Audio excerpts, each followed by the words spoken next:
എല്ലാവർക്കും മിജീസ് കിച്ചൻ്റെ പുതിയൊരു വീഡിയോയിലേക്ക് സ്വാഗതം. ഞാൻ നിങ്ങളുടെ സ്വന്തം വി ചേച്ചി. എൻ്റെ പ്രിയപ്പെട്ട ഓരോരുത്തർ സുഖമായിട്ടിരിക്കുന്നു. ദൈവം സഹായിച്ച് ഞങ്ങളിവിടെ സുഖമായിട്ടൊക്കെ ഇരിക്കുന്നു. ഇന്നൊരു ദിവസം ദൈവം നമുക്ക് ദാനമായി തന്ന് അതിന് ദൈവത്തിന് നന്ദി പറയാം. അപ്പോൾ ഇന്നലത്തെ വീഡിയോയിൽ കമൻസ് ഇട്ട എല്ലാവർക്കും ഒത്തിരി നന്ദിയുണ്ട്. വീണ്ടും നിങ്ങളുടെ സപ്പോർട്ടും സഹകരണവും ആവശ്യപ്പെടുകയാണ്. അപ്പോൾ ഇന്നൊരു കുഞ്ഞു വീഡിയോയാ. അപ്പോൾ ഇന്നത്തെ വീഡിയോയിൽ സാധാരണ എല്ലാവരും ചെയ്യുന്നതിനേക്കാൾ വിരുദ്ധമായിട്ട് ഞാനൊരു കാര്യം ഇതിൽ ചെയ്യുന്നുണ്ട്. സ്കിപ്പ് ചെയ്യാതെ കണ്ടുപിടിക്കാവുന്നവർ കണ്ടുപിടിക്കേ.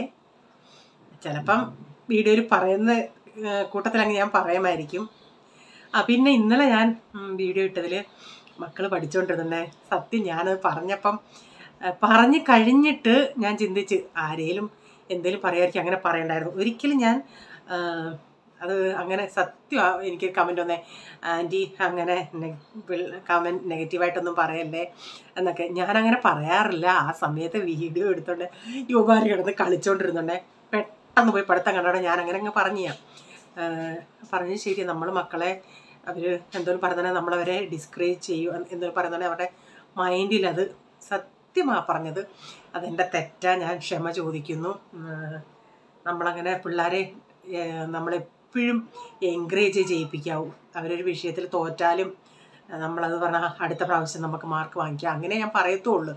പ്രേസൻ മോനാണെങ്കിലും പോൾമോൻ അത്രയും സീരിയസ് ആയിട്ട് എടുക്കത്തില്ല. പക്ഷേ പ്രേസൻ ഇത്തിരി ഇതായ അവനൊരു ഭയങ്കര വിഷമം. അപ്പം പറയാം നെക്സ്റ്റ് ടൈം അങ്ങനെ നമുക്ക് നല്ലതായിട്ട് എഴുതാമെന്നൊക്കെ പറയും. പക്ഷേ അന്നേരം ഞാനില്ല വീഡിയോയിൽ യുവമാരിങ്ങനെ ബഹളം വെച്ചുകൊണ്ടിരുന്നത് ഞാനങ്ങ് പറഞ്ഞതേ ഉള്ളൂ കേട്ടോ. അത് പറഞ്ഞത് 100% ശരിയാ.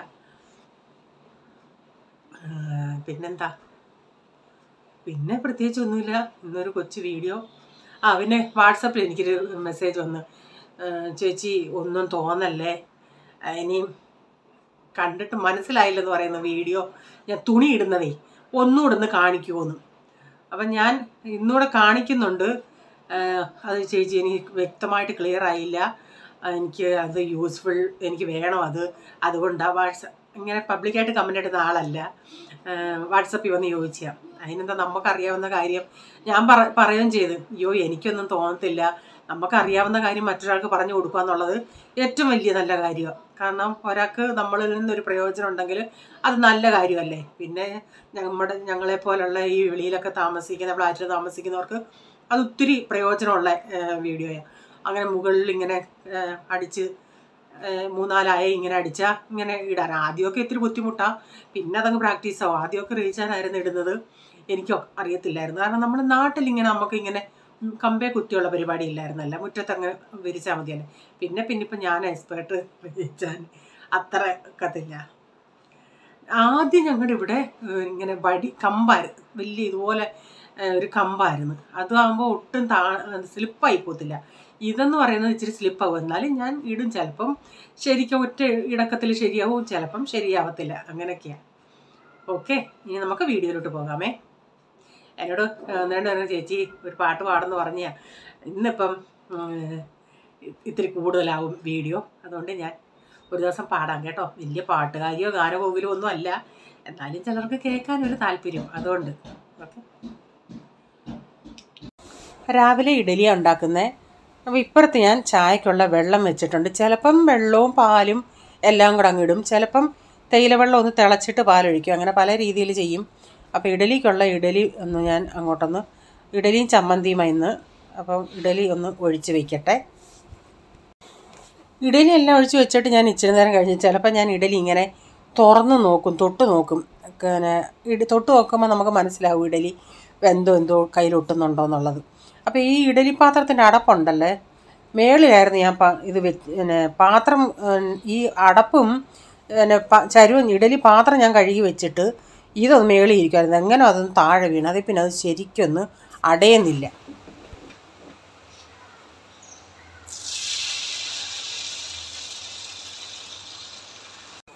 പിന്നെ കട്ടി കുറച്ച് പോൾ പറഞ്ഞ് എനിക്ക് ഇഡലി വേണ്ട, അവൻ തന്നെ ദോശ ഉണ്ടാക്കാമെന്ന് പറഞ്ഞു. ഞാൻ പറഞ്ഞു എന്തിനാ നീ ഉണ്ടാക്കുന്നത്, ഞാൻ ഉണ്ടാക്കി തരാമെന്നും പറഞ്ഞ് ഞാൻ കട്ടി കുറഞ്ഞ ദോശ ഉണ്ടാക്കാൻ തുടങ്ങി. അത് അന്നേരം പറഞ്ഞ് വേണ്ട, ഞാൻ എന്നാൽ ഇഡലി കഴിച്ചോളാമെന്ന്.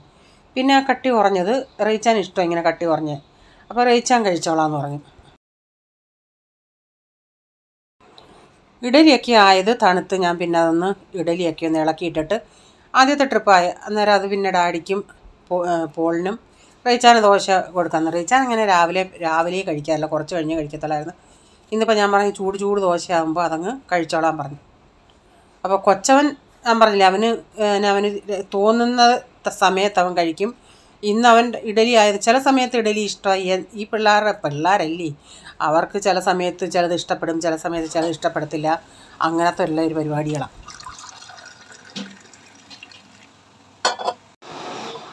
ചമ്മന്തി വേണോ? അപ്പം നിർബന്ധിച്ച് തീറ്റിക്കുക.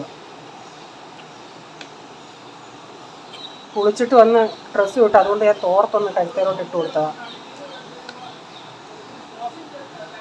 അപ്പോൾ രാവിലെ ബ്രേക്ക്ഫാസ്റ്റ് കഴിക്കാൻ പറഞ്ഞുകൊണ്ട് വേണ്ടാന്ന് പറഞ്ഞ് നിന്ന് പിന്നെ കുളിച്ചൊക്കെ വന്ന് ഡ്രസ്സൊക്കെ മാറ്റി ഞാൻ പിന്നെ നിർബന്ധിച്ച് കൊടുത്ത് 2 എണ്ണമെങ്കിലും കഴിക്കുന്നു. അങ്ങനെ ചമ്മന്തി അതും കൂട്ടി വേണ്ടാന്ന് പറഞ്ഞാൽ കഴിച്ചിട്ട് ഒരെണ്ണം കൂടെ വേണമെന്ന് ചോദിച്ചുകൊണ്ട് ഒരെണ്ണം കൂടെ കഴിച്ച്. കാരണം 11:30 ഇവിടെ പോയിട്ട് സ്റ്റാർട്ടിങ് ഇവിടുന്നല്ലേ, പിന്നെ ഉച്ചയ്ക്കത്തെ റീസസ് ടൈം ആകുമ്പം കുറേ ലേറ്റ് ആവത്തില്ലേ. പിന്നെ ഞാൻ അവന് കൊടുത്തു വിടാനായിട്ട് മസാല ഇഡലിയാണ് ഉണ്ടാക്കിയത്. എന്നാൽ ഞാൻ ഇച്ചിരി പാല് കാച്ചുന്നുണ്ട് ഉറയൊഴിക്കാനേ. അപ്പം ഞാൻ സെപ്പറേറ്റ് പാത്രത്തിലാണ് കാച്ചുന്നത്. കാരണം ഈ പാല് നമ്മൾ ഉറയൊഴിക്കുമ്പം ഞാൻ ചിലപ്പം കുക്കറിൽ കാച്ചിയിട്ട് വീണ്ടും ഞാൻ വേറൊരു പാത്രത്തിലിട്ട് അത് ചെറിയ തീയിലിട്ട് തിളച്ച് കഴിഞ്ഞ് ചെറിയ തീയിലിട്ട് ഇങ്ങനെ ഇളക്കി എടുക്കും. കാരണം ആ വെള്ളം കുറച്ചൊന്ന് വറ്റണം, എന്നാലേ നമുക്ക് നല്ല ഉറ കിട്ടത്തുള്ളൂ തൈര്. പിന്നെ ഇപ്പം മഴ ആയതുകൊണ്ട് ചൂട് സമയത്താണ് കൂടുതൽ നമുക്ക് കട്ട തൈര് കിട്ടാത്തത്. ഇപ്പം കുഴപ്പമില്ല. ഞാൻ ഇന്നലെ കറിവേപ്പില കൊണ്ടുവന്നത് ഇങ്ങനെ കഴുകി പാത്രത്തിൽ വെച്ചിരുന്നു വെള്ളം വാരാൻ. പക്ഷേ അത് ഉണങ്ങിയില്ലായിരുന്നു. പിന്നെ ഞാൻ രാവിലെ കൊണ്ട് മുറത്തിയിട്ടിട്ട് ഫാനിൻ്റെ കീഴിൽ വെച്ചിരുന്നു. ഇപ്പോൾ അത് നന്നായി വെള്ളമെല്ലാം പോയി. അതിങ്ങനെ ഊർന്ന് ഞാൻ ഇനി എടുത്ത് ഡബ്ബയിലാക്കി ഫ്രിഡ്ജിലോട്ട് വയ്ക്കട്ടെ. നല്ല മണമുള്ള കറിവേപ്പിലയായിരുന്നു ഇന്ന് കിട്ടിയത്. കരിയാപ്പല ഇച്ചിരിയെങ്കിലും ഇലയ്ക്കകത്ത് വെള്ളം ഉണ്ടെങ്കിൽ ആ ഇല അങ്ങ് കറുക്കും. അതുകൊണ്ട് ഞാൻ നന്നായി ഫാനിൻ്റെ കീഴിൽ ഇട്ടിട്ട് പിന്നെ തുണിയിലൊന്ന് തുടച്ചുകൂടെ എടുത്ത്. പിന്നെ പാത്രങ്ങളൊക്കെ കഴുകാനുണ്ടായിരുന്നു, അതെല്ലാം ഒന്ന് കഴുകിയെടുക്കട്ടെ.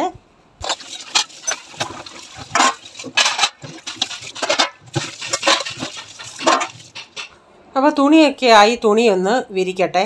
അപ്പം ഞാൻ കാണിക്കാം ഞാൻ എങ്ങനെയാണ് വിരിക്കുന്നതെന്നുള്ളത്. ഇപ്പോൾ തുണി ഇടുന്ന കാര്യം ചോദിച്ചോട്ടെ. ഞാനിപ്പോൾ ഒരു ടീഷർട്ടാണ് എടുത്തേക്കുന്നത്.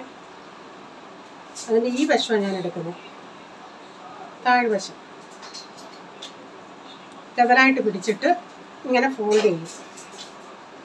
എന്നിട്ടൊരു മടക്ക്, എന്നിട്ട് ഇവിടോട്ട് കുത്തും. ഇതിപ്പോൾ സ്റ്റീലിൻ്റെ റോഡായതുകൊണ്ട് ഇത്തിരി ചിലപ്പോൾ സ്ലിപ്പാവും, എപ്പോഴൊന്നും പെർഫെക്റ്റ് ആവണമെന്നില്ല. തടിയുടെയൊക്കെ ആണെങ്കിൽ അങ്ങനെ തെന്നിപ്പോത്തില്ല. ഇനി ഞാൻ കാണിക്കാൻ ഇടുന്നേ, ഒരു മിനിറ്റ്. ഇത് ഞാൻ ഇങ്ങനെ മേപ്പോട്ട് കൊണ്ടുപോയിട്ട് ഇങ്ങനെ ഇടും. എന്നിട്ട് കൈ കൊണ്ട് ഈ അകത്തൂടെ കുത്തിയെടുക്കുന്നത്, ഇങ്ങനെ വിരിക്കുന്നത്. ആ ലൈൻ ഉണ്ടല്ലോ ഷർട്ടിൻ്റെ, ആ ലൈൻ നോക്കിയിട്ട് അകത്തൂടെ, അല്ലെങ്കിൽ പിന്നെ ബാക്കി അവിടെ ചുളുവം തള്ളത് വെച്ചാൽ കയ്യിൻ്റെ അവിടെ ആണെങ്കിൽ കൈ ഇങ്ങനെ. ഓക്കെ, ഇങ്ങനെ അയവള്ളിയെന്ന് നമ്മൾ നൂക്കത്തില്ല, ചുളുങ്ങി ഇരുന്ന് തുണി നൂക്കുന്നത്.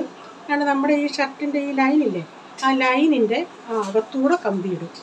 എന്നിട്ട് നീക്കും ഇങ്ങോട്ട്.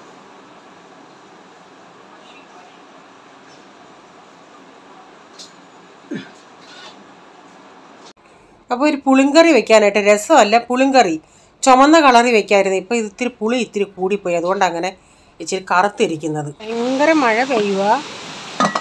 ഞാൻ ഈ പാത്രങ്ങൾ കഴുകി എന്നാലും ഇങ്ങോട്ടാ ഒന്ന് വെക്കുക, ഇച്ചിരി ഒന്ന് ഒതുങ്ങട്ടെ, അല്ല വെള്ളം ഒന്ന് തോരട്ടെ. എന്നാലും എറിച്ചിലടിച്ച് മൊത്തം ഇതിലാവും. നല്ല കാറ്റുമുണ്ട്, നല്ല വലിയ തുള്ളിയാണ് വീഴുന്നത്.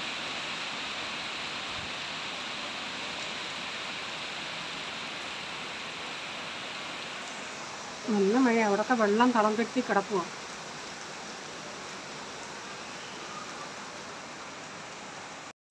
ഞാൻ പുളിങ്കറി വെച്ചത് പണ്ട് ഞങ്ങളുടെ അമ്മ വയ്ക്കുമായിരുന്നു. ഞാൻ പറഞ്ഞു ഞങ്ങളുടെ വീട്ടിൽ ഈ ഒടിച്ചുകുത്തി നാരങ്ങ, എന്തോ അതിന് പറയുന്നത്, കടുകപ്പുളി നാരങ്ങ, അങ്ങനെ പറയുന്നല്ല, കറി നാരങ്ങ, അതിൻ്റെ ഇലയൊക്കെ വെച്ച് അമ്മ ഇതുപോലെ പുളിങ്കറി വെക്കുമായിരുന്നു. നല്ല ടേസ്റ്റായിരുന്നു. ഞാൻ അത് ചിന്തിച്ചാണ് വെച്ചത്. പക്ഷേ ടേസ്റ്റൊക്കെ അതായിരുന്നു. പക്ഷേ കളറ് അതാ പുളിയുടെയും കൂടെ ഇതായിരുന്നു, ഇത്തിരി കറുത്ത പുളിയായിരുന്നു. അപ്പോൾ ഇന്ന് അനു വരത്തില്ലെന്ന് അവൾ രാവിലെ വിളിച്ചു പറഞ്ഞു. അവളെങ്ങനെ ഈ മഴയത്ത് അവിടെ തന്നെ അഹങ്കാരമാണ്. അവളോട് പലപ്പോഴും ഞാൻ പറയും, ഈ കുട അല്ലെങ്കിൽ റെയിൻ കോട. അവൾ പറയും ഞാൻ കുട മറന്നു പോകാൻ. അവൾ മൊബൈൽ ഒരിക്കലും മറക്കത്തില്ല. കാരണം അവൾ ചിലപ്പോൾ ജോലി ചെയ്തിട്ട് ഞങ്ങളുടെ ടേബിളിൻ്റെ മണ്ടയിലായിരിക്കും അല്ലേ മൊബൈൽ വെച്ചേക്കുന്നത്. പിന്നെ ബെല്ലടിച്ച് വിളിക്കും. അവൾ എന്നോട് പറയുന്നത്, ആൻറ്റി എൻ്റെ 2 കുട ഇങ്ങനെ ഞാൻ മറന്നു പോയത്. ഞാൻ പറഞ്ഞു, നീ ഇങ്ങനെ മറന്നു പോകുന്നത്? നീ വെളിയിൽ തന്നെ അല്ലെങ്കിൽ കുത്തിച്ചാരി വെക്കണം, നീ ഇറങ്ങുന്നുണ്ടെങ്കിൽ കണ്ടുകൂടെ? ഞാൻ പറഞ്ഞു, ഇവർ കള്ളം പറയും, അതാണ് എനിക്കിഷ്ടമല്ലാത്ത. അവൾ ഇറങ്ങിപ്പോകുന്നുണ്ടെങ്കിൽ അവൾ കുട അവിടെ. ഞാൻ പറഞ്ഞു, ഉള്ള ഭായിമാരുതാണ്ട് അപ്പുറത്തെല്ലാം ഭായിമാർ വരുന്നു, അവരും അവരുടെ കുട നൂത്ത് വെച്ചേക്കും വെളിയിൽ. മഴയാണെങ്കിൽ ആ കുട നൂത്ത് വെക്കും, പിന്നെ പോകുന്നുണ്ടെങ്കിൽ എടുത്തുകൊണ്ട് പോകും. അങ്ങനെ അവൾ പറയുന്നത് എന്തോ എനിക്കറിയാം. ഞാൻ പറഞ്ഞു, എന്നാൽ നീ റെയിൻ കോട്ട് വാങ്ങിയിരും, അല്ലെങ്കിൽ ഒരു പ്ലാസ്റ്റിക് കവറിൽ എത്രയോ ഇപ്പം നമ്മുടെ നാട്ടിലൊക്കെ ആണെങ്കിൽ ഒരു പ്ലാസ്റ്റിക് കവർ, നമ്മൾ പാവാട കൂടെന്ന് പറയത്തില്ലേ, ആ കവറൊക്കെ തലയിൽ കെട്ടിക്കൊണ്ട് പോയാൽ ചില പറയേ നാണക്കേടാന്ന്. പക്ഷേ ഇവിടെ അതിന് ഒരു പ്രശ്നവുമില്ല. എത്രയോ ഭായിമാർ ഞാൻ 2-3 ഭായിമാരെ മെനഞ്ഞാന്ന് കണ്ട് ഇതുപോലെ പ്ലാസ്റ്റിക് കവർ തലയിൽ കെട്ടിക്കൊണ്ട് അവർ പോന്നു. നമ്മുടെ തലയല്ലി നനയാതിരിക്കണം. ഇവള് ആ മഴ മൊത്തത്തിൽ നനവോട് ഇന്നാളിൽ ഞാൻ നിങ്ങളെ വീഡിയോ കാണിച്ചില്ലേ, അതുപോലെ അവൾ വരും. ഞാൻ പറഞ്ഞെടി, നീ തന്നെ നിനക്ക് അസുഖം വരുത്തി വെക്കുന്നത്. അപ്പോൾ ഇല്ല ആൻറ്റി ഞാൻ വാങ്ങിക്കാമെന്ന് പറയും. കഴിഞ്ഞ വർഷം തൊട്ട് അവൾ വാങ്ങിക്കുക. അപ്പം ഞാനാണെങ്കിൽ ഇപ്പം അതെല്ലാം ചെയ്ത് വന്നപ്പോഴത്തേക്കിന് നമ്മുടെ പുളിങ്കറി ഇവിടെ തിളച്ച് നന്നായിട്ട്. പിന്നെ ഞാനിനി അതിലേക്ക് ഇത്തിരി കടുകൂടെ വറുത്തി ചേർക്കുന്നുണ്ട്. അമ്മ ഉണ്ടാക്കുന്ന പുളിങ്കറി ചുമന്നിരിക്കും. ഇതിനി പുളിയുടെ ആയിരിക്കാം, ഇച്ചിരി പുളിയും കൂടിപ്പോയി, അത്രയും പുളി വേണ്ടായിരുന്നു, ഇച്ചിരി ബ്ലാക്ക് കളർ പോലെ ഇരുന്നു. അപ്പോൾ ഞാൻ രസത്തിൻ്റെ ഒരു ഇതുപോലെ വരും, പക്ഷേ കളർ വ്യത്യാസമേ ഉള്ളായിരുന്നു. മുളക് പൊടി ഇത്തിരി ചേർക്കുമായിരുന്നു, അതേ ഉള്ളൂ. ഇതിൽ കടുക് ഇട്ട് ഇച്ചിരി ഉള്ളി, കറിവേപ്പില, മല്ലിപ്പൊടി, മഞ്ഞൾപ്പൊടി, മുളക് പൊടി ഇത്രയും ചേർത്ത് ഇത് ചേർക്കും. ലാസ്റ്റ് ഇച്ചിരി കായപ്പൊടിയും കൂടെ ചേർക്കും. പിന്നെ അത് കറിയിലോട്ട് നമ്മൾ ഒഴിച്ചാൽ മതി. പുളിങ്കറി റെഡി ആയിട്ടുണ്ട്. അങ്ങനെ ഉച്ചയ്ക്ക് പുളിങ്കറിയുണ്ട്. അങ്ങനെ ഇന്നലത്തെ ഇത്തിരി കൂട്ടാനൊക്കെ ഇരിപ്പുണ്ട്, മീൻകറിയൊക്കെ ഉണ്ടായിരുന്നു. അപ്പോൾ ഉച്ചയ്ക്ക് ഞാൻ എന്തുവാണോ കഴിക്കുന്നത്, ഞാൻ ഇച്ചിരി പഴങ്കഞ്ഞിയാണ് കഴിക്കുന്നത്. സാധാരണ എല്ലാവരും രാവിലെ അല്ലേ കഴിക്കുന്നത്. അപ്പോൾ ഇച്ചിരി കപ്പ ഞാൻ ആദ്യം ചിന്തിച്ച് ഇച്ചിരി ചോറിൻ്റെ കൂടെ കപ്പ, പിന്നെ ചിന്തിച്ച് ഇച്ചിരി പഴങ്കഞ്ഞിയായിട്ട് കുടിക്കാമെന്ന്. ഇപ്പം കൊതി ആയതുകൊണ്ട് അങ്ങ് കഴിക്കുക. വർഷങ്ങളായില്ലേ ഇത്തിരി പഴങ്കഞ്ഞിയൊക്കെ കുടിച്ചിട്ട്. ഇതിൻ്റെ കൂടെ ഒരു കാന്താരിയോ അങ്ങനെ ഉണ്ടായിരുന്നെങ്കിൽ നല്ല. ഞാൻ ഇച്ചിരി മീൻചാറ് ഇച്ചിരി നല്ലപോലെ ഇട്ടൊഴിച്ച്, പിന്നെ ഇത്തിരി തൈര്, പിന്നെ വേറെ ഒന്നും എടുത്തില്ല. പക്ഷേ ഇത് ഞാൻ ഇങ്ങനെ ഇളക്കി കഴിക്കുന്നത് ഇവിടെ പിള്ളേർക്കോ ഇവർക്കൊക്കെ കണ്ടാൽ അവർക്ക് ഇഷ്ടമാകത്തില്ല. അവർക്ക് പോളുമോന് അല്ലാതെ കപ്പയും ചോറൊക്കെ കഴിക്കും, പക്ഷേ ഇങ്ങനെ അവൻ കഴിക്കത്തേയില്ല, അവനൊട്ടും ഇഷ്ടമല്ല. പഴങ്കഞ്ഞിക്കൊന്നും ഒരു സമയമില്ല, രാവിലെ കഴിക്കണമെന്നൊന്നുമില്ല, എപ്പോഴേലും കഴിക്കാം. ഇനി ഇത് കണ്ടിട്ട് ആരും നെഗറ്റീവ് കമൻറ്റ് കൊണ്ട് വരല്ലേ, എന്നെ തളർത്തിക്കളയല്ലേ നിങ്ങൾ നെഗറ്റീവ് കമൻറ്റ്. ഞാൻ ഈ സ്വാദോടുകൂടി കഴിച്ച പഴങ്കഞ്ഞി അങ്ങ് അതിൻ്റെ ടേസ്റ്റൂടെ അങ്ങ് മാറും നിങ്ങളുടെ നെഗറ്റീവ് കമൻറ്റ് കാണുവാണെങ്കിൽ കേട്ടോ. അത് കണ്ടോ, വലിയ പപ്പാമാരെന്ന് പറഞ്ഞാൽ ഒരു 50 വയസ്സൊക്കെ കാണുമായിരിക്കും, ഇങ്ങനെ മഴയത്ത് കുത്തിയിരിക്കുക. പിന്നെ പിള്ളേരെ പറയണോ, ആ മഴ മൊത്തം നനയുക, ഒരു 1/4 മണിക്കൂറിൽ കൂടുതൽ. കാരണം എനിക്ക് അടുക്കളയിൽ നിന്ന് ജോലി ചെയ്യുമ്പം കാണാമല്ലേ, നേരെ ഓപ്പോസിറ്റല്ലേ, ഇങ്ങനെ ഇരിക്കും അവർ, കുറേ ഫ്രണ്ട്സുകൾ 3-4 പേര്. അവരും മഴ വന്നിട്ടുണ്ടെങ്കിൽ കുഞ്ഞു മനസ്സ് ഒന്ന് മഴ നനയണമെന്ന് തോന്നി അങ്ങനെ അവിടെ കുത്തിയിരിക്കുമോ മഴയത്ത്. അപ്പോൾ ഞാൻ പിന്നെ വൈകിട്ടേ അന്ന് വെച്ച ചിക്കൻ ഉണ്ടല്ലോ, ആ ചിക്കൻ ഉണ്ടായിരുന്നു. അപ്പോൾ രാത്രി ചിക്കൻ കറി എടുത്തോണേ പിള്ളേർ പറഞ്ഞ് ബിരിയാണി റൈസ് ഉണ്ടാക്കാൻ. പിന്നെ അവർക്കെല്ലാം ഞാൻ ചപ്പാത്തിയും കഴിച്ച്, അവർക്കെല്ലാം അന്ന് റൈച്ചാനും ബിരിയാണി റൈസാണ് കഴിച്ചത്. അത് ഞാൻ കുറേയും കൂടി ഇത്തിരി ഗ്രേവി ആക്കി. അപ്പം ഈ ചിക്കൻ കറി അത് മാത്രം മതി അവർക്ക്, ഇഷ്ടം അവർക്ക്. അപ്പോൾ ഇന്നത്തെ വീഡിയോയിലെ വിശേഷം ഇതൊക്കെയായിരുന്നു. വീഡിയോ ഇഷ്ടമായെങ്കിൽ ഷെയർ ചെയ്യാനും ലൈക്ക് ചെയ്യാനും നിങ്ങളുടെ അഭിപ്രായം കമൻറ്റിൽ കൂടെ അറിയിക്കണേ. സബ്സ്ക്രൈബ് ചെയ്തിട്ടില്ലെങ്കിൽ ഒന്ന് സബ്സ്ക്രൈബ് കൂടെ ചെയ്തേരെ. ഇനി ഒരു പുതിയ വീഡിയോയുമായി വരും വരെ bye. God bless you all. Thank you. Take care. Bye. See U.